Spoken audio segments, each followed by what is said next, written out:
প্রতীকী হিসাবে আমাদের নেতৃত্বটা হাতে তুলে দিই এবং কড়া ভাষায় বলা আছে যাকে আমরা বস্ত্র দেব তার ছবি তুলবে না।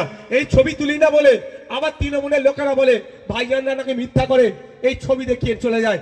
যে যেটা খায় সে তার রেকর্ড তুলে, কারণ ওরা এই ধরনের নোংরামি করে দুর্নীতি করে বলে আমাদেরকে বলছে। আচ্ছা বলুন আপনারা, আজকে আমরা ওপরে আছি দিচ্ছি খুব ভালো লাগছে, কালকে যদি এই অজয়উদ্দিনের অর্থনৈতিক ভাবে দুরবস্থা থাকতো, ও যদি আজকে দিত ওর কতটা খারাপ লিখতো। এতজন ছবি তুলছে, ওই দেখো একটা 300 টাকার কম্বল 30 জন মিলে হাত লাগাচ্ছে আর 3 লাখ মানুষকে দেখাচ্ছে কি মহান আমি সমাজসেবী।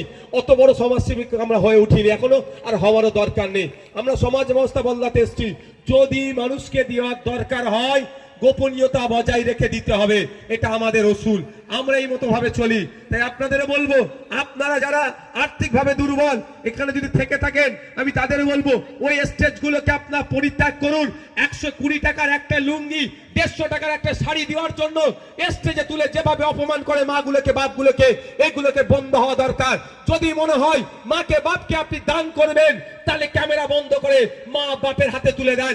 আর নাহলে বলবো যারা আনতে যান, যদি আমার মাইকের আওয়াজ যায় তারা শুনতে পাই, আপনারা যাবেন না, আপনারা যাওয়া বন্ধ করে দেবেন।